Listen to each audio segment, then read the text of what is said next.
Olá, bom dia. Como vai você? Dormiu bem essa noite? Tomou aquele café da manhã delicioso, como dizia minha filha, decilioso, junto com a família, os pais, as mães, os filhos, ou até mesmo sozinho. Tem muita gente dormindo por aí, como é que é? Então, essa é mais uma transmissão da Igreja Presbiteriana de Vila Nova, em Goiânia, Goiás. Eu sou o pastor Hélio. E essa é uma transmissão visando atender às demandas da nossa escola dominical via online, uma vez que estamos em período de isolamento social. A nossa aula de hoje é sobre o dízimo e a oferta, e a aula de número 16 da nossa classe Fundamentos da Fé. E à medida em que você for entrando aí no canal, se você ainda não é inscrito, inscreva-se no canal, ative as notificações clicando aí nesse sininho que fica no lado superior direito, a fim de que nós possamos alcançar 1.000 inscritos no canal, que se Deus quiser, antes do fim dessa pandemia, para facilitar as nossas transmissões e podermos ter um alcance maior com mais instrumentos do YouTube a nosso serviço. Você é muito bem-vindo. E vamos lá então. A nossa aula, como eu disse, é a aula sobre o dízimo e as ofertas. A nossa intenção é esclarecer os irmãos que querem se tornar membros da igreja. Nós não estamos aqui com o desejo, o intento de simplesmente de causar polêmica, mas expor e apresentar de forma positiva as doutrinas fundamentais da nossa igreja, para que aqueles que quiserem se tornar membros possam fazê-lo de forma lúcida, sensata e esclarecida. O dízimo e as ofertas são a forma de contribuição financeira que Deus deixou para os cristãos como meio de sustento da obra da igreja. O dízimo é mandamento de Deus nas Escrituras. O dízimo ele é obrigatório porque é mandamento, e a oferta ela é voluntária, isto é, ela é praticada conforme o desejo e a voluntariedade de cada um de nós. De onde vem a prática do dízimo que nós fazemos em nossas igrejas? A origem do dízimo, a origem da prática da entrega de dízimos é antes do período da lei de Moisés. Se você ler na sua Bíblia, lá no livro de Gênesis, você verá, capítulo 14, que Abraão pagou o dízimo a um sacerdote chamado Melquisedeque, conforme está escrito em Gênesis capítulo 14, versículo 20.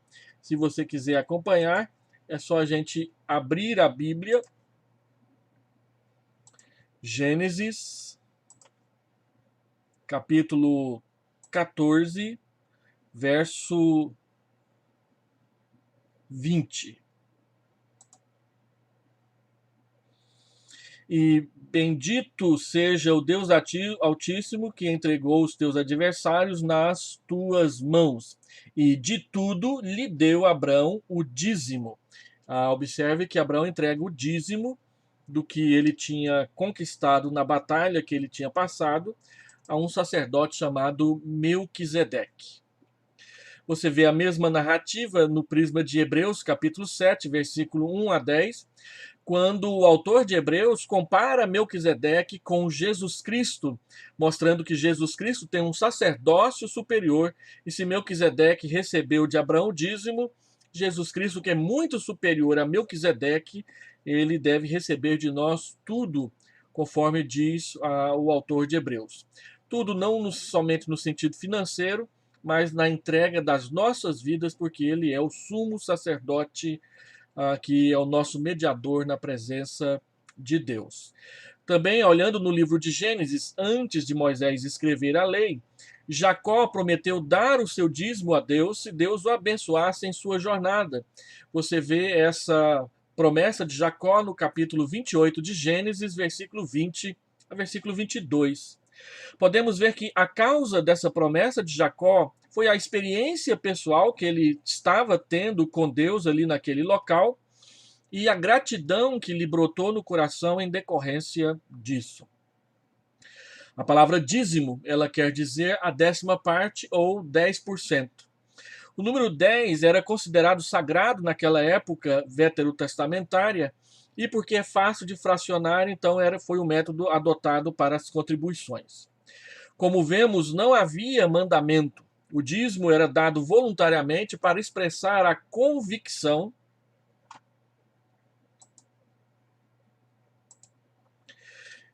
que ele passa a exercer um papel importante e de caráter obrigatório. Deixa eu ver se eu passei uma página a mais aqui.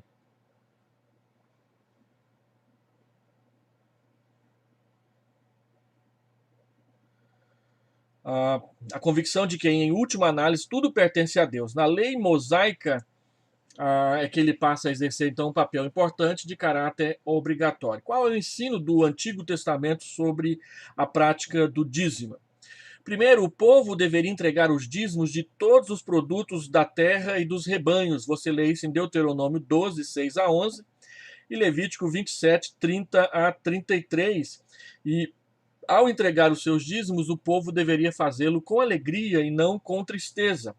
Essas duas passagens são as mais importantes sobre o ensino do dízimo para nós no Antigo Testamento. A primeira delas, Levítico, capítulo 27, verso 30. Vale a pena a gente ir lá.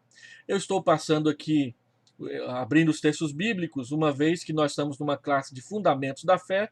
Muitos não têm o costume de ler as suas Bíblias, então ver as passagens uma a uma é importante e interessante para nós ensinarmos. Então, Levítico 27, versículo 30.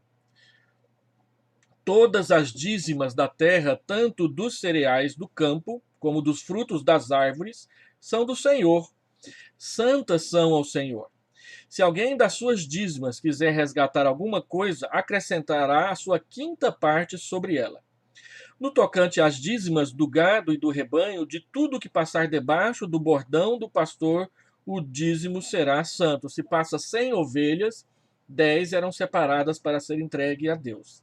Se passava lá 10 sacos de arroz, um saco de arroz era separado para ser entregue para Deus. Não se investigará se é bom ou mal, nem o trocará, mas se de algum modo o trocar, um e outro serão santos, não serão resgatados. São estes os mandamentos que o Senhor ordenou a Moisés para os filhos de Israel no Monte Sinai. Veja bem, Israel estava num período de transição, estava andando no deserto em direção à terra de Canaã, então não tinha terra para plantio e essas coisas todas. Eles viviam principalmente do sustento por meio da criação de gado, ovelhas, bois, cabritos, carneiros, não é? Essas coisas. E desses eles tiravam o dízimo. Quando entraram na terra, também foram ensinados a entregar o dízimo do cereal da plantação. Naquela época, o sistema financeiro era completamente diferente do sistema financeiro da nossa época. Então, Deus trouxe instruções para que o povo fosse fiel a ele nas suas contribuições de acordo com o estilo de vida que eles estavam tendo no momento. Logo, você entregará o seu dízimo de acordo com o estilo de vida que você está vivendo. Se você é um advogado e recebe por causas que você defendeu e ganhou, então seu dízimo será entregue de acordo com seus recebimentos nas suas causas advocatícias. Se você é um feirante e vive da sua renda daquilo que você vende na feira, então você entregará o seu dízimo de acordo com como são os seus recebimentos. Se você é um funcionário público e recebe salário mensal, então você entregará os seus dízimos de acordo com o sistema de vida no qual você está inserido neste momento. Se você é dono de propriedades e vive de aluguéis, então você entregará o seu dízimo de acordo com os recebimentos dos seus aluguéis. E assim vai. Se você vive por produção, você entregará o seu dízimo de acordo com a sua produção. Se você é um assalariado, você entregará seu dízimo de acordo com o seu salário. A Bíblia diz que você entrega o dízimo de acordo com os seus rendimentos. E é assim que nós vivemos a nossa prática da entrega do dízimo. Segundo, os dízimos pertencem ao Senhor e são santos ao Senhor. Nós acabamos de ler isso em Levítico, capítulo 27, versículo 30. Isso quer dizer que Deus separou os dízimos para ele, pertencem a ele. Quando nós retemos o dízimo que Deus diz que pertence a ele, nós estamos desobedecendo o mandamento de Deus e estamos confrontando a ele no que diz respeito à sua palavra para nós. Terceiro, os seus próprios Os seus propósitos eram o sustento dos sacerdotes e levitas, para que eles pudessem oficiar no tabernáculo e depois no templo. Veja Deuteronômio capítulo 14, versículo 27. Deuteronômio capítulo 14,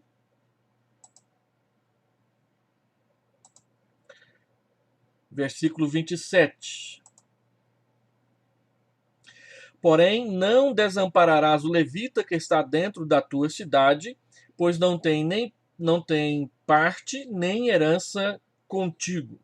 Então, parte dos dízimos eram utilizados para sustentar os levitas, os sacerdotes, aqueles que oficiavam no templo. Quem conhece a história de Israel sabe que a tribo de Levi não recebeu herança lá na Palestina.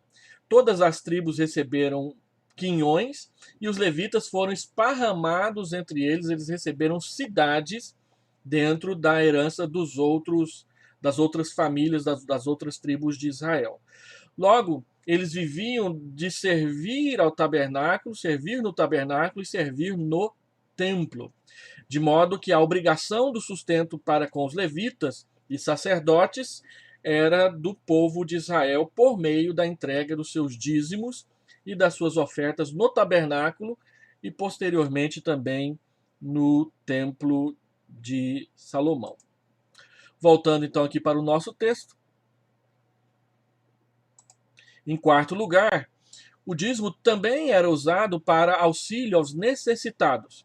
Se você volta nesse mesmo texto de Deuteronômio 14, versículo de número 28 e 29, olha só o que ele diz. Ao fim de cada 3 anos tirarás todos os dízimos do fruto do terceiro ano e os recolherás na tua cidade. Então virão o levita, pois não tem nem parte nem herança contigo, o estrangeiro, o órfão e a viúva que estão dentro da tua cidade, e comerão e se fartarão, para que o Senhor teu Deus te abençoe em todas as obras que as tuas mãos fizerem. Então, a cada 3 anos, o dízimo era separado para que o órfão, a viúva, o estrangeiro e também o levita, não se tirava do sustento dos levitas para fazer isso no terceiro ano, mas o dízimo do terceiro ano ele era repartido com mais pessoas, a fim de que não houvesse necessitados em Israel, mas houvesse cuidado em relação aos pobres.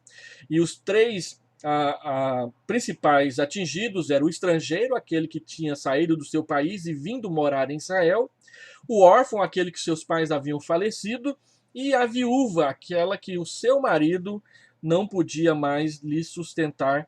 Dízimos eram utilizados para cuidar daqueles que eram desamparados no meio de Israel. Olhando para nós hoje em dia, essas pessoas que são refugiadas de outros países no nosso meio, o dízimo era utilizado para cuidar delas também. Nós temos vários venezuelanos andando para cima e para baixo aqui em Goiânia, e nós deveríamos usar sim daquilo que nós entregamos na igreja para assisti-los e, por meio disso, evangelizá-los, falando do evangelho de Jesus para cada uma dessas famílias. Então, em quinto lugar, o dízimo também era a celebração de uma refeição pelas famílias do povo de Deus, cujo objetivo era ensinar o temor do Senhor. Nesse mesmo texto de Deuteronômio 14, que nós lemos um pouco mais para frente, no versículo 22 e 23, Moisés vai escrever sobre o dízimo que também era utilizado numa festa comemorativa. Certamente darás os dízimos de todo o fruto das tuas sementes, que ano após ano se recolher do campo. E perante o Senhor teu Deus, no lugar que escolher para ali fazer habitar o seu nome, comerás os dízimos do teu cereal, do teu vinho, do teu azeite e os primogênitos das tuas vacas e das tuas ovelhas, para que aprendas a temer o Senhor teu Deus todos os dias.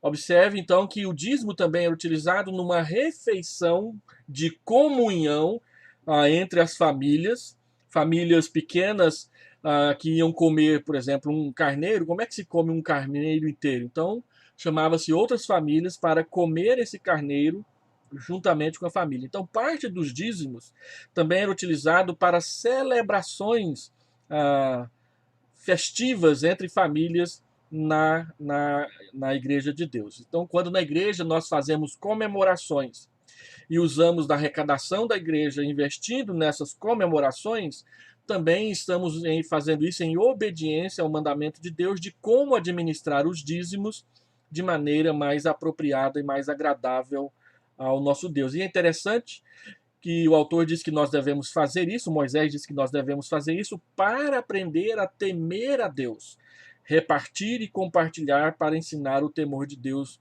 no meio do povo do Senhor.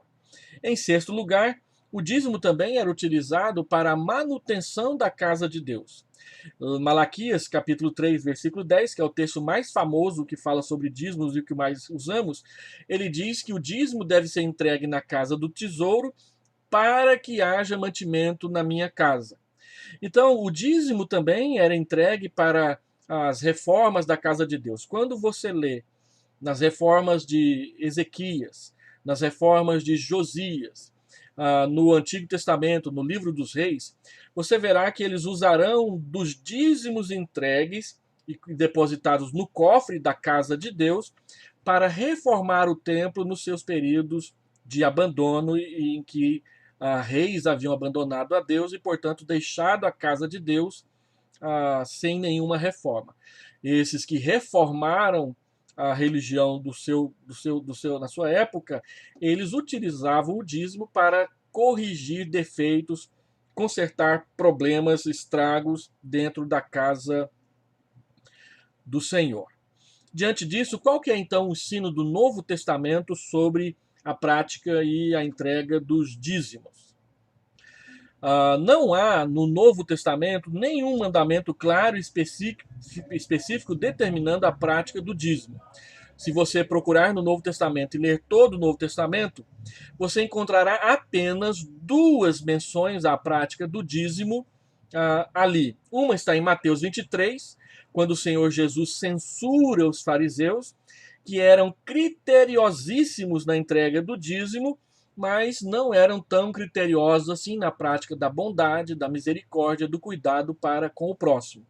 O Senhor Jesus repreende os fariseus por causa desse minuciosismo nas questões financeiras, mas nenhuma dedicação de coração às questões de relacionamento, de cuidado para com o próximo.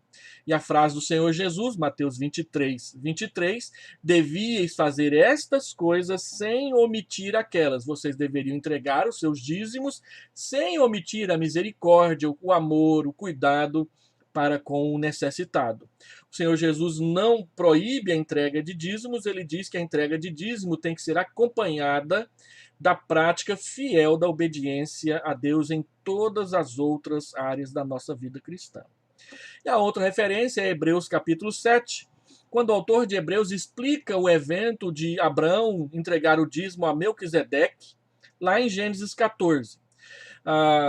O autor de Hebreus diz que, ao comparar Melquisedeque com Jesus, ele diz: veja o quanto é superior o Senhor Jesus daquele que recebeu dízimos de Abraão. E a conclusão do autor de Hebreus, em Hebreus capítulo 7, você deve ler o capítulo inteiro, porque ele é grande, é que as coisas inferiores são abençoadas pelas coisas superiores. Então, a única menção a dízimo ali naquele texto é que ele diz que o Senhor Jesus é superior a Melquisedeque, que recebeu dízimos de Abraão. Se Melquisedeque recebeu dízimos de Abraão, o Senhor Jesus, por ser o nosso Salvador, o nosso Redentor e o nosso mediador e sumo sacerdote diante de Deus, ele é digno de receber muito mais do que Melquisedeque recebeu de Abraão. Então, as coisas inferiores são abençoadas pelas coisas superiores. A prática do dízimo é considerada ali uma questão inferior, que é abençoada por uma questão muito superior, que é o serviço, a adoração ao nome do Senhor Jesus. Então você perceberá, lendo o texto de Hebreus 7, que o autor não está dizendo que a prática da entrega de dízimo cessou. Ele só está dizendo que aquele a quem nós servimos é muito mais digno do que aquele a quem Abraão entregou o seu próprio dízimo. Jesus é muito mais digno de receber qualquer oferta da nossa parte, inclusive o dízimo, por ser muito superior a Melquisedeque, aquele sacerdote desconhecido, conforme a narrativa de Gênesis capítulo 14. Então, andando um pouco mais, a contribuição, os ensinos do Novo Testamento sobre a contribuição financeira, elas são muito semelhantes às do Antigo Testamento. A única diferença é que não há uma ênfase na entrega do dízimo, como acontece no Antigo Testamento. Para o Novo Testamento, a contribuição financeira ela deve ser voluntária, por causa da gratidão. Assim também, nós cremos que a entrega do dízimo ela deve ser voluntária, cada um deve decidir entregar o seu, por causa da gratidão. Se você é grato a Jesus porque salvou a sua vida, entregar dízimos deverá ser algo natural no seu coração, porque é parte de um coração grato àquele que perdoou todos os pecados e lhe deu a vida eterna. Você verá o ensinamento sobre como deve ser a oferta, a entrega da oferta, no Novo Testamento e em 2 Coríntios, capítulo 8, versículo 1 a 15. 2 Coríntios 8, 9 e 10 são 3 capítulos em que Paulo trata da questão da oferta financeira. Ele tem em vista uma oferta voluntária que ele estava levantando para levar aos crentes, aos cristãos pobres da Judéia. Então ele está falando de uma oferta alçada que ele está levantando para ajudar irmãos que estão passando necessidade. Ele não está falando de ofertas contínuas, ele está falando de uma oferta específica e especial que ele está levantando para suprir necessidades de pessoas em outro país. Segundo, o Novo Testamento mantém o conceito de que as nossas ofertas devem ser conforme a nossa prosperidade, ou seja, ela deve ser proporcional aos nossos rendimentos. Quem recebe mais deveria dar uma oferta maior. Quem recebe menos vai dar uma oferta financeiramente menor. Em 1 Coríntios, capítulo 16, versículo 2, nós vemos que a oferta era praticada semanalmente. O recolhimento acontecia no domingo, porque esse era o dia da semana em que a igreja se reunia para o culto cristão. Então, no primeiro dia da semana, coloca de parte o que você tem preparado e vai ajuntando até que eu vá. Então, eles separavam todo domingo as ofertas, iam juntando, até que o apóstolo Paulo chegasse lá para pegar todo o produto do recolhimento e levar para ser entregue aos pobres de Jerusalém, da Judéia, o que ele fez e deu relatório conforme o livro de Atos, nos capítulos, ali por volta do capítulo 20, narra para nós. Mas o conceito é de que é de acordo com a prosperidade e era regularmente, semanalmente, porque era assim que eles faziam naquela época. Terceiro, a motivação para se entregar ofertas, e nós cremos que o dízimo está incluído no Novo Testamento, era por causa da consciência de que nós somos servos ou escravos de Cristo. Romanos capítulo 6, 16 a 17 é um texto que mostra isso, nós podemos ir lá. Então, Romanos, Novo Testamento, capítulo 16, capítulo 6, né? Capítulo 6. Deixa eu escolher fazer certo aqui que eu fiz errado. Romanos 6, 16 e 17. Não sabeis que daquele a quem vos ofereceis como servos, a palavra aqui é escravo, doulos, que é uma palavra grega traduzida por servo ou escravo. Daquele a quem vos ofereceis como servos para a obediência, desse mesmo a quem obedeceis, sois servos. Seja do pecado para a morte ou da obediência para a justiça, mas graças a Deus, porque outrora escravos do pecado, contudo viestes a obedecer de coração a forma de doutrina que fostes entregues. Então nós somos servos, nós somos escravos. O doulos era aquele escravo que pertencia inteiramente ao seu senhor, não tinha nenhum rendimento, tudo ele fazia e vivia para satisfazer o seu Senhor aqui na terra. Então, nós entregamos dízimos e ofertas por causa dessa consciência de que nós pertencemos a Cristo e lhe devemos obediência por causa da salvação e do perdão dos pecados que ele nos deu. Quarto lugar, o Novo Testamento ensina a respeito da oferta e das contribuições e tem como motivação porque somos mordomos de Deus. 1 Pedro capítulo 4, versículo 10. O mordomo ele é um administrador de bens alheios, bens que pertencem a outras pessoas. Então, abrindo a sua Bíblia, 1 Pedro capítulo 4, versículo 10.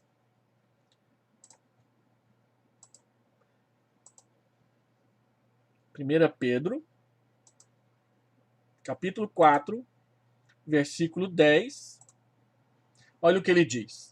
Servi uns aos outros, cada um conforme o dom que recebeu, como bons despenseiros da multiforme graça de Deus. O mordomo é o despenseiro.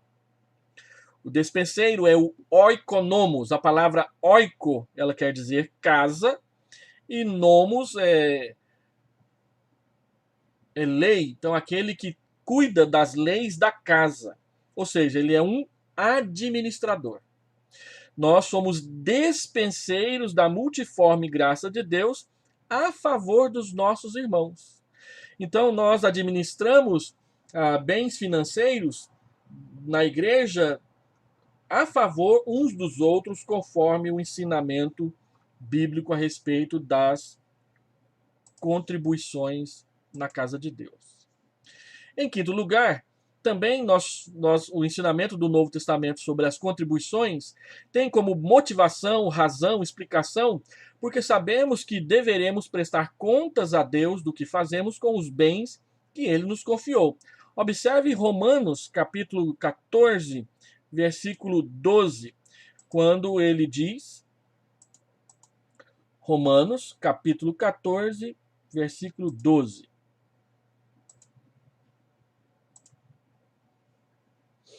Não nos julguemos mais uns aos outros, pelo contrário, tomai o propósito de não pôr de tropeço ou escândalo ao vosso irmão.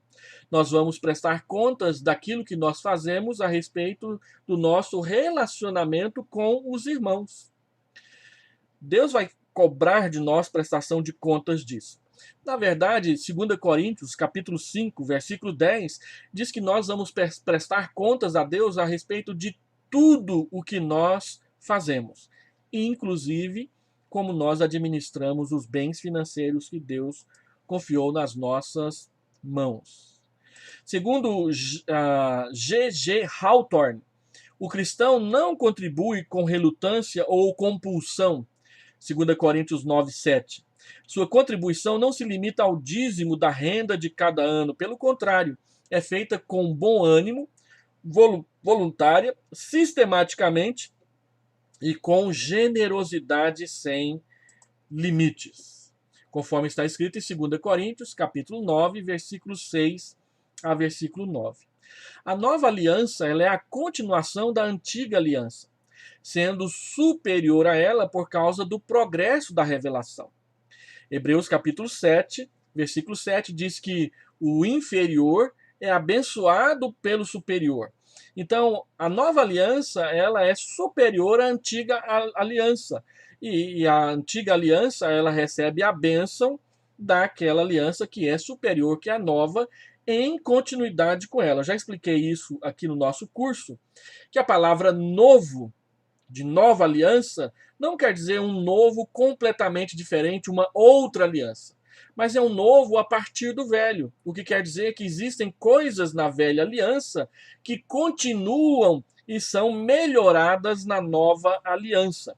Nós, presbiterianos, cremos que o dízimo faz parte dessas questões de continuidade da velha aliança para a nova aliança, sendo que muitos detalhes e pormenores mínimos que eram cobrados do povo de Israel no que diz respeito às suas contribuições, os dízimos, as ofertas disso, as ofertas daquilo, o ciclo do santuário, a lei da remissão do primogênito. Todas essas questões envolviam pagamentos financeiros por parte de Israel no Antigo Testamento, que nós não as praticamos hoje em dia na igreja. Existem igrejas por aí que tudo que elas vão fazer, elas cobram taxas dos membros. E além disso, ainda cobram dízimos e tem igreja aí cobrando até trízimo. Nós presbiterianos não fazemos assim. Nós cremos na continuidade do dízimo, nós cremos na continuidade das ofertas e fazemos uma diferenciação entre o dízimo como mandamento, aquilo que é obrigatório, e as ofertas, aquilo que é voluntário, que cada um contribui de acordo com o que tiver proposto no coração e de acordo com a sua prosperidade pessoal. Os irmãos não encontrarão na porta da igreja nenhum diácono, ou presbítero, ou pastor cobrando dos irmãos dinheiro para entrar ou dinheiro na saída, dizendo que se não pagar isso ou se não pagar aquilo, não poderá participar do culto. Nós não fazemos como uma igreja pentecostal do interior de Goiás faz todos os meses. No dia 10, os presbíteros da igreja se reúnem com o seu pastor e cada um sai para um lado da cidade com a maletinha na mão para visitar os crentes a fim de receber os dízimos deles. E aqueles irmãos que não tiverem dízimos em dinheiro para entregar, eles recebem joias, recebem bens, recebem coisas desses irmãos na entrega do dízimo. E quem não entregar, não poderá participar da ceia naquele mês. Os irmãos, nós presbiterianos, não fazemos isso. Nós entendemos que o dízimo é uma questão de obediência voluntária.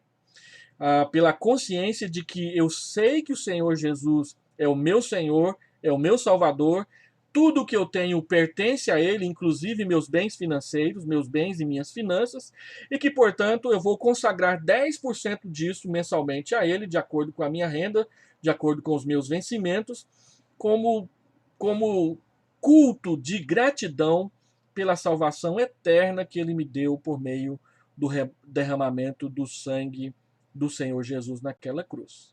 Paulo diz que nós devemos contribuir porque sabemos que o Senhor Jesus, sendo rico, se fez pobre por amor de nós. 2 Coríntios capítulo 8. E nós contribuímos então porque sabemos disso. Temos consciência de que o Senhor Jesus se entregou por nós naquela cruz. Qual é o significado do dízimo? A sua base está no fato de que o Senhor é o dono da terra, o causador de todas as bênçãos. O Senhor é dono do mundo e tudo que nele se contém, diz o Salmo 24. O dízimo ele pertence ao Senhor. Entregá-lo é reconhecer a soberania de Deus nas nossas vidas. Não entregá-lo, o próprio Deus diz em Malaquias capítulo 3, versos 8 a 10, que é roubar ao Senhor. Quando não entregamos os nossos dízimos, nós que somos cristãos, já crentes que professaram a sua fé no Senhor Jesus, arrependidos, entregaram as suas vidas nas suas mãos, nós estamos desobedecendo ao Senhor no que diz respeito a esse mandamento. O dízimo ele era santo ao Senhor, Levítico 27:30. Retê-lo é o mesmo que tomá-lo à força das mãos de Deus, conforme está escrito em Malaquias capítulo 3. Segundo, o dízimo tem como significado um ato de gratidão a Deus por sua generosidade para conosco. Deus promete abençoar sem medida aqueles que praticam o dízimo, lá em Malaquias capítulo 3, versículo 10. Ele diz que quem entregar o dízimo fielmente, ele vai abrir os celeiros dos céus e derramar bênçãos sem medidas. Então, nós praticamos o dízimo porque acoplado, anexado ao dízimo, Deus fez uma promessa de abençoar sem medida aqueles que o praticam. É claro que nós entendemos que abençoar sem medida não quer dizer única e exclusivamente abençoar financeiramente. As igrejas neopentecostais, quando falam em dinheiro e finanças nos seus cultos, elas partem dessa premissa de que as bênçãos prometidas por Deus no que diz respeito aos dízimos são bênçãos materiais. Por isso eles falam de casa, eles falam de apartamentos, eles falam de emprego com altos salários, eles falam de carrões. E é disso que eles falam, porque para eles bênção são unicamente prosperidade financeira. Nós não cremos que as bênçãos de Deus estão limitadas única e exclusivamente às finanças. Mas cremos sim que se nós formos fiéis na entrega do nosso dízimo, Deus prometeu nos dar estabilidade financeira. Eu conheço pessoas que vivem muito melhor com o salário mínimo do que aquelas pessoas que ganham milhões e vivem acossadas por dívidas que não sabem administrar. Com isso, eu não quero dizer que nós devemos simplesmente ficar satisfeitos com ganhar pouco. Não é isso que eu quero dizer. O que eu quero dizer é que quem pratica a entrega do dízimo aprende a organizar melhor as suas finanças para obedecer a Deus. De modo que, ao organizar as finanças para obedecer a Deus, ele aprende a economizar, aprende a fazer os pagamentos corretamente, aprende a honestidade, e nós entendemos que todas essas coisas fazem parte do pacote das bênçãos prometidas por Deus. Deus abençoa também com saúde, Deus livra no momento da amargura, ele permite e socorre na hora da tribulação.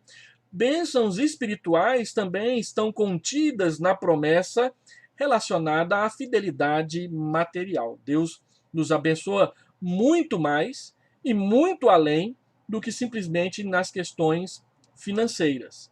E Deus nos prova nas questões financeiras, porque muitas vezes é ali que o nosso coração não está convertido ao Senhor. E ele deseja que toda a nossa vida, 100% da nossa vida, seja convertida ao Senhor. Terceiro, o dízimo servia para sustentar os levitas e sacerdotes, bem como para assistência social. É uma oportunidade de praticar na obra, de participar na obra de Deus e na sua preocupação para com os pobres e necessitados. Pagar o dízimo é trazer as bênçãos de Deus sobre nós, porque ele prometeu. Ele diz: olha, se você entregar, eu vou te abençoar. Agora, se você não entrega, se você não contribui, essas promessas não serão aplicadas a você, porque Deus disse que daria essas bênçãos se você fizesse essas coisas. Retê-lo, então, é trazer a maldição de Deus sobre nós. Continuando. Quarto, o dízimo é um ato de adoração e reconhecimento de que o culto a Deus é verdadeiro. E por isso, buscar a sua manutenção e progresso faz parte do nosso testemunho. Ora, às vezes eu sou visitado por vereadores cristãos protestantes dizendo: olha, pastor, por que a sua igreja não está inscrita no programa tal do governo para a gente receber dinheiro e assim aplicar nas coisas da igreja? E aí eu perguntei para esse senhor que veio me fazer esse oferecimento: quais coisas da igreja? Não, a gente traz e junta lá no bolo da arrecadação. Então eu vou pedir dinheiro público simplesmente para engordar o caixa da igreja e não para servir as pessoas? Não posso entrar numa coisa dessa. A igreja não pode e não deve ser sustentada pelo governo público, porque o governo público não foi feito para isso. Quem sustenta a igreja e as coisas da igreja são os próprios cristãos. João fala sobre isso quando ele diz que nós devemos sustentar missionários no campo missionário, em 3 João, dos versículos 5 ao versículo 8. Nós devemos acolher bem os missionários itinerantes, porque eles saíram por causa do nome de Cristo, sem nada receber dos gentios. Se eles não vão receber nada dos gentios, de quem que eles vão receber? Eles vão receber do próprio povo de Deus. Nós temos a obrigação de sustentar a obra missionária. E nós o fazemos com os nossos dízimos.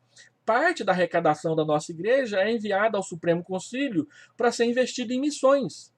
Parte da nossa arrecadação e das nossas ofertas também são comprometidas com missionários para auxiliar cooperar no seu sustento na África, no Panamá, aqui mesmo no Brasil, entre tribos indígenas, em pessoas que trabalham com ribeirinhos, com ciganos, com quilombolas, ou até mesmo em setores mais pobres da sociedade. Nossa igreja é comprometida, por exemplo, com casas de recuperação de drogados e viciados. E tudo isso a gente usa parte da arrecadação da igreja para investir nessas coisas. E se todos os membros da igreja fossem fiéis contribuintes no dízimo e generosamente em ofertas voluntárias, nós certamente poderíamos, administrando essas coisas em nome da igreja, contribuir com mais. Então, um texto interessante para a gente ver como que essa questão de dizimar e não dizimar funciona na prática é o texto de Neemias, capítulo 13, versículo 10 a 14. Deixa eu ler esse texto com os irmãos aqui nas Escrituras. Neemias, capítulo 13,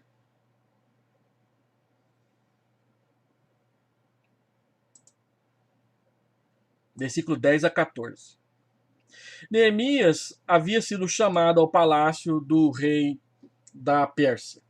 E ele ficou alguns anos fora. E deixou tudo organizado na Judéia. E quando ele voltou, depois de alguns anos, tudo que ele tinha feito, no que diz respeito às contribuições financeiras, já tinha sido abandonado outra vez. Então ele narra aqui do que ele soube e o que ele fez. Também soube que os quinhões dos levitas não lhes davam, de maneira que os levitas e os cantores que faziam o serviço tinham fugido cada um para o seu campo. Então contendi com os magistrados e disse: por que se desamparou a casa de Deus? Ajuntei os levitas e os cantores e os restituí a seus postos. Então todo o Judá trouxe os dízimos dos cereais, do vinho e do azeite aos depósitos. Por tesoureiros dos depósitos, pus Selemias, o sacerdote, Zadok, o escrivão, e dentre os levitas, Pedaías como assistente deles, Hanã, filho de Zacur, filho de Matanias, porque foram achados fiéis. E se lhes encarregou que repartissem as porções para os seus irmãos. Por isto, Deus meu, lembra-te de mim e não apagues as beneficências que eu fiz à casa do meu Deus para o seu serviço. Observe que ele chegou e viu que tudo estava abandonado, ele restitui e diz que o povo deve trazer os dízimos. O povo traz o dízimo e tudo volta a funcionar outra vez em Israel.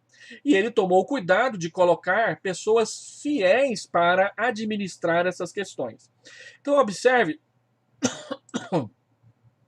os quinhões dos levitas não eram pagos, o ministério levítico foi restituído, os dízimos voltaram a ser entregues e foram nomeados tesoureiros fiéis. Estes dois senhores foram colocados como tesoureiros, você lê aí no texto, porque foram achados fiéis. Essa é a base bíblica para a gente sempre tratar com seriedade quem será o tesoureiro da igreja. O tesoureiro da igreja precisa ser exemplo de fidelidade. Os presbíteros precisam ser exemplo de fidelidade. Os diáconos precisam ser exemplos de fidelidade. Os professores de escola dominical precisam ser exemplos de fidelidade. Os líderes dos ministérios e dos departamentos precisam ser exemplos de fidelidade, porque se os líderes não são modelo, como nós vamos exigir dos demais essa prática? Então, Neemias diz que contendeu com os magistrados porque os magistrados não estavam sendo fiéis.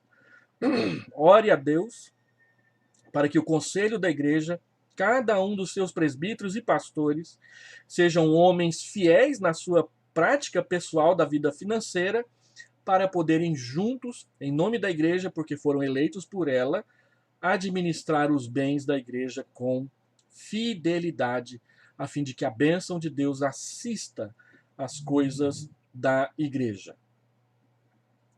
Então, quando nós estudamos a questão de dízimos e ofertas na igreja existem 3 tipos de membros. Aqueles que contribuem com fidelidade e com assiduidade, esses são os que sustentam a igreja. Aqueles que contribuem de vez em quando, têm uma vida financeira desorganizada, entregam ofertas de vez em quando, às vezes entregam o dízimo do seu salário. E existem aqueles que passa mês, passa ano, entra ano, não contribuem com nada. E nós fomos eleitos da igreja para administrar esses 3 tipos de vida financeira dentro da igreja. Eu conheço pessoas que vivem reclamando que não tem nada, mas também não contribuem com nada. E gastam desregradamente as suas finanças e às vezes até pedem socorro à igreja no que diz respeito a isso. Não, a palavra de Deus diz que você deve aprender a ser fiel. Seja fiel no pouco e Deus te colocará para administrar o muito. Agora, se você não consegue ser fiel nem no pouco, por que razão Deus te daria o muito? Algumas pessoas falam até às vezes com deboche, chegando para a gente e falam assim: pastor, quando eu ganhar na loteria, então eu vou entregar o dízimo do meu prêmio para a igreja. Eu gostaria de receber pelo menos o dízimo do dinheiro que esses irmãos investem na loteria, porque não contribuem com nada. E debochadamente falam essas coisas. Não, nós até ensinamos que somos contra o fato de irmãos ficarem investindo em rifas, bingos, sorteios e loterias, porque a Bíblia diz que os bens que facilmente se ganham, facilmente se perdem, e, e que nós devemos viver do fruto do nosso trabalho e não de apostas financeiras. Logo, seja fiel no pouco. E Deus poderá vir a te colocar sobre o muito. Aquele homem que trabalhou 5 talentos e devolveu 10, ele ainda recebeu o talento daquele que não produziu nenhum, ficou com 11. Por que Deus não deu o talento daquele que ficou com 1 para o que tinha recebido 3 e produzido 5, a fim de que ele ficasse com 6, mas deu para aquele que produziu mais? Exatamente por isso. Quanto mais a gente recebe de responsabilidade da parte de Deus, mais Deus quererá ver de nós fidelidade na administração. Então, Deus não abençoa e não usa na sua obra gente preguiçosa e desocupada. Deus usa e abençoa na sua obra aqueles que se envolvem com dedicação, inclusive nas questões financeiras.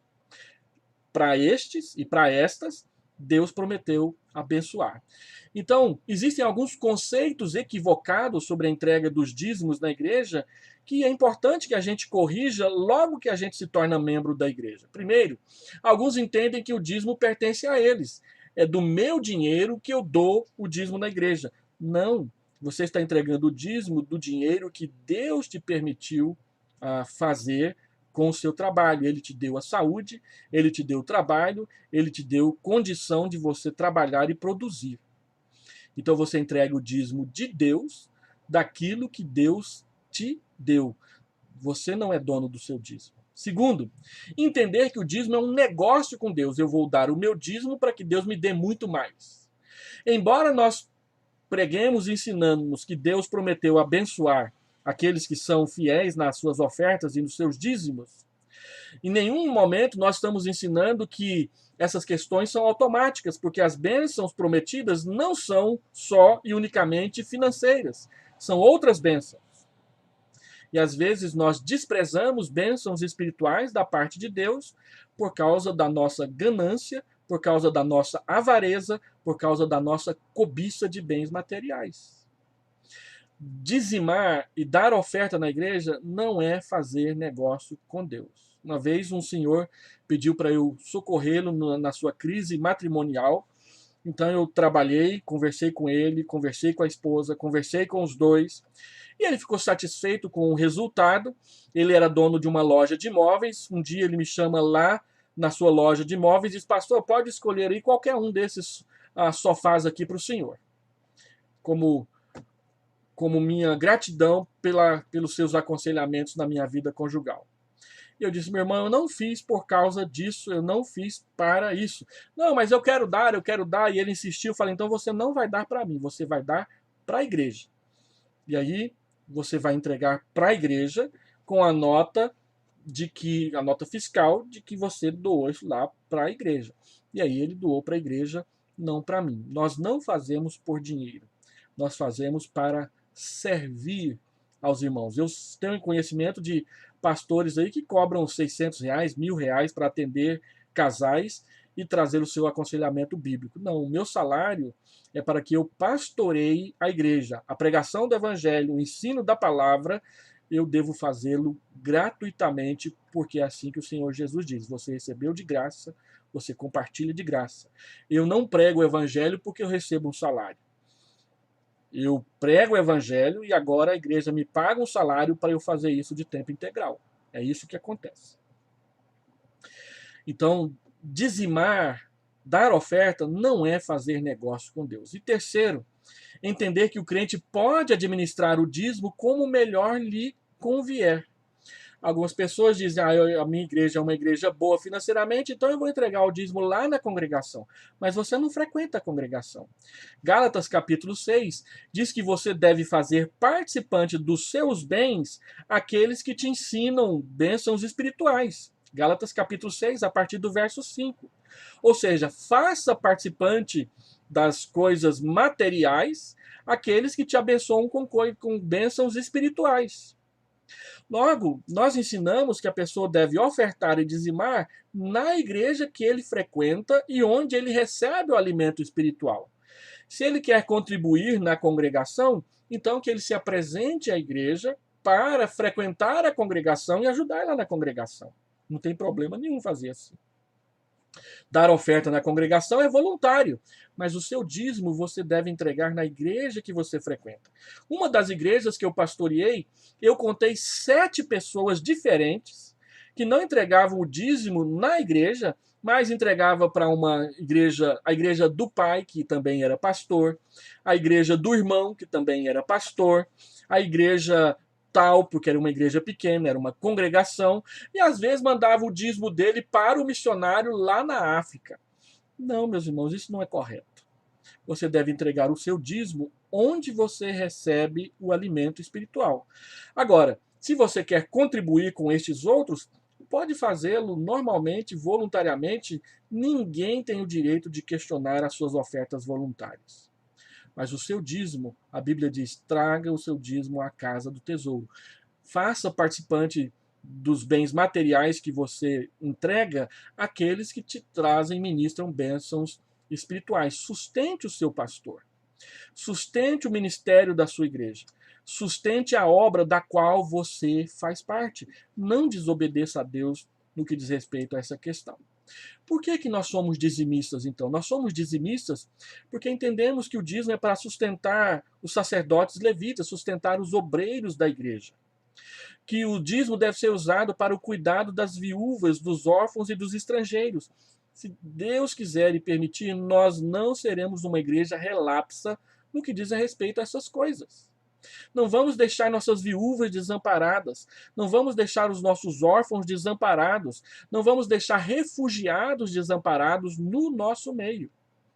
Terceiro, nós cremos e somos dizimistas porque cremos que o templo, a casa de Deus que nós consagramos para ele, embora saibamos que a casa são os membros e não o templo de pedra, mas nós compramos e construímos e consagramos aquela casa para o serviço de Deus e é nossa obrigação fazer a sua manutenção. Esta aqui é o templo da Igreja Presbiteriana de Vila Nova. Qualquer dia desse, chega lá na frente e dá uma olhada nele por fora. Talvez aqui nessa fachada da frente está até bonito, mas olha do lado de dentro. Entra dentro do templo e olha as manchas na parede. Ano passado, o conselho investiu uma grana muito boa para arrumar o telhado e tudo quanto é goteira que estava lá foram retiradas. Agora nós estamos nos preparando para investir na manutenção da parte externa. Essa semana, hoje, se Deus quiser, estamos estreando o novo cabeamento da igreja para transmissões do culto online. Tudo isso só é possível com a fidelidade dos dízimos e das ofertas dos irmãos que escolheram voluntariamente, por obediência a Deus, sustentar a igreja que frequentam. Em quarto lugar, nós também usamos o dízimo para comemorar e sustentar a unidade familiar.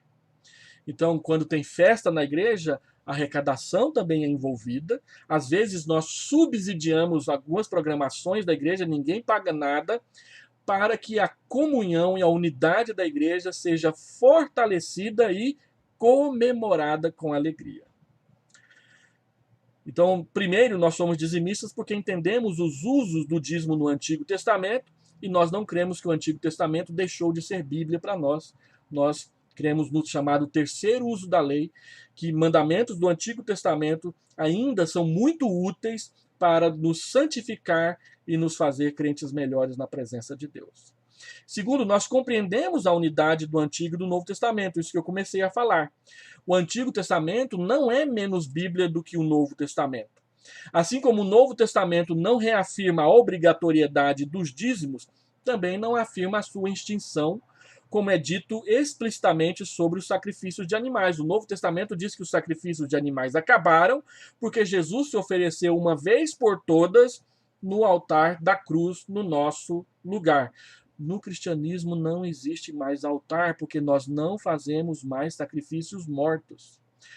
No Novo Testamento, a Bíblia diz que nós fazemos 3 sacrifícios: sacrifício de louvor, sacrifício de lábios que confessam o nome do Senhor e sacrifício das nossas vidas. Romanos capítulo 12. Nós nos apresentamos como sacrifício vivo na presença de Deus. Não tem altar no Novo Testamento. No Novo Testamento tem trono. Nós nos apresentamos diante de Deus, sentado no seu trono, para receber socorro, para receber misericórdia, para receber a graça. Por isso, o nosso culto não é uma missa. A missa, segundo o conceito católico romano, é a renovação e a repetição do sacrifício de Cristo a nosso favor. Nós não cremos que isso seja possível mais por causa de Hebreus 7 e de Hebreus 10, que diz que Cristo se ofereceu uma única vez por todas, não havendo mais a necessidade de se oferecer outra vez. Para nós, sacrificar Cristo outra vez num culto é blasfêmia. É menosprezar o sacrifício feito na cruz. Por isso, não existe altar na igreja. Existe o púlpito, existe o palco lá na frente, não existe altar, existe o trono de Deus, de onde ele governa a sua igreja. Existe continuidade e descontinuidade entre as duas dispensações da aliança. Por exemplo, a ceia substituiu a Páscoa. O batismo substituiu a circuncisão. O culto cristão, ele pode ser feito em qualquer lugar. Não precisamos dizer que só o culto só acontece lá dentro do templo.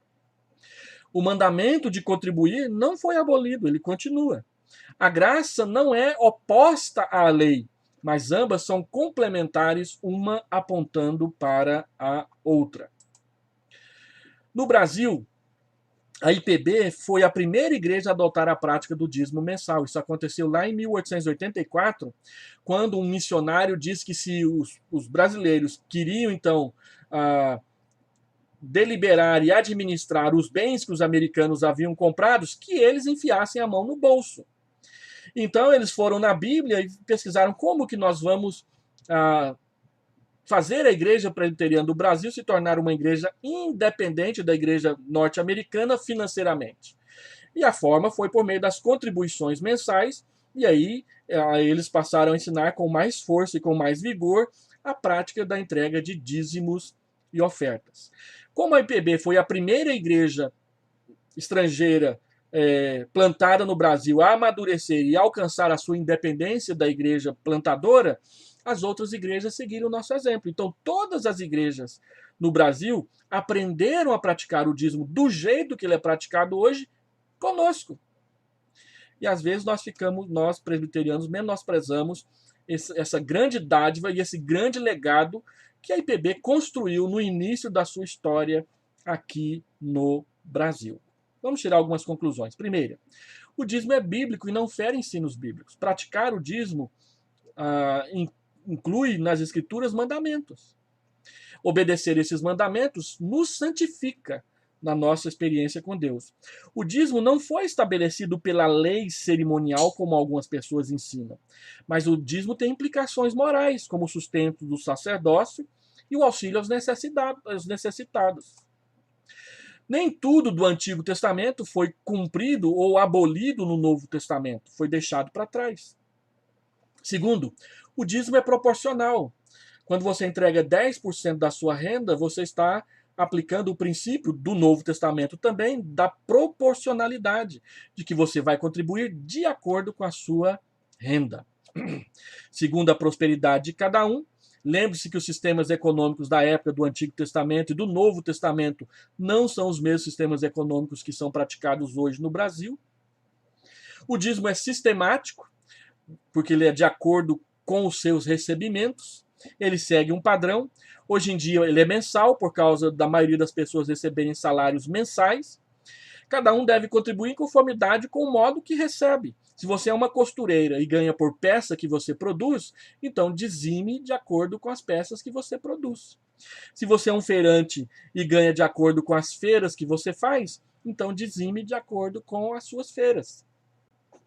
Mas se você é um professor e recebe salário mensal, dizime de acordo com o seu salário mensal. Terceiro, existem promessas claras para quem pratica o dízimo. Malaquias capítulo 3, versículo 10 a 12. Deus derramará suas bênçãos sem medida. Deus dará prosperidade, inclusive material, e seremos um povo feliz. Um texto muito característico dessa questão aí é Provérbios 3, 9 e 10. Provérbios 3, 9 e 10. Honra ao Senhor com os teus bens e com as primícias de toda a tua renda. O dízimo era chamado de primícias. E se encherão fartamente os teus celeiros e transbordarão de vinho os teus lagares. E Provérbios 11 diz que quem contribui será um povo feliz. Diante disso, é o método que mais beneficia as igrejas, uma vez que é baseado na regularidade, permite às igrejas trabalharem com padrões claros e justos quanto à manutenção, orçamento, pagamentos, contratos, obrigações civis e também obrigações trabalhistas. E por último, goza do bom testemunho daqueles que praticam com fidelidade. Todas as pessoas que eu conheço, sem exceção, que praticam a entrega do seu dízimo com fidelidade, têm bênçãos, inclusive bênçãos materiais, para contar a respeito do cuidado, a proteção e a bênção de Deus sobre a sua vida. Eu tenho inúmeros testemunhos particulares de experiências minhas com Deus a respeito de contribuir e Deus me socorrer, Deus me abençoar, Deus me proteger, Deus até mesmo me fazer prosperar em muitas questões. E eu não me considero uma pessoa muito organizada financeiramente. Mas, por causa da prática do dízimo, Deus nunca permitiu que eu me envolvesse com uma dívida que eu não desse conta de pagar. E quando eu tive problemas financeiros, Deus providenciou os meios para que eu saísse daquelas dívidas e elas fossem pagas. Ou seja, nós temos testemunho para dar a respeito da fidelidade de Deus para com aqueles que são fiéis na prática, na entrega dos seus dízimos e das suas ofertas. E por último, essa é uma frase de um pastor presbiteriano norte-americano, Peter Marshall. Se você procurar no YouTube, você vai achar um filme sobre a vida dele. Não sei se é Para Todos Sempre o nome do filme. É um filme antigo, da década de 60. Mas conta a história desse pastor. E ele disse certa vez: contribui de acordo com a tua renda, para que Deus não torne a tua renda de acordo ou segundo a tua contribuição. Seja fiel no pouco, para que Deus te coloque sobre o muito. Não seja infiel, para que Deus não te abençoe. Vamos orar? Deus, eu quero pedir a tua bênção sobre a nossa igreja e aquelas pessoas que estão assistindo a esta transmissão. Ó Pai, nossa intenção não é provocar ninguém, mas ensinar positivamente a nossa compreensão a respeito dessa prática bíblica. Que aqueles irmãos que assistiram sejam convencidos pelo Senhor, pelo teu Espírito e pela tua palavra, não por mim, a respeito das bênçãos, das promessas e da alegria que nós podemos experimentar ao sermos fiéis nas nossas contribuições e na prática da entrega do nosso dízimo. Essa é a nossa oração, em nome do Senhor Jesus. Amém. Deus te abençoe. Não se esqueça de se preparar para o culto logo mais à noite, às 19 horas. Deus te abençoe.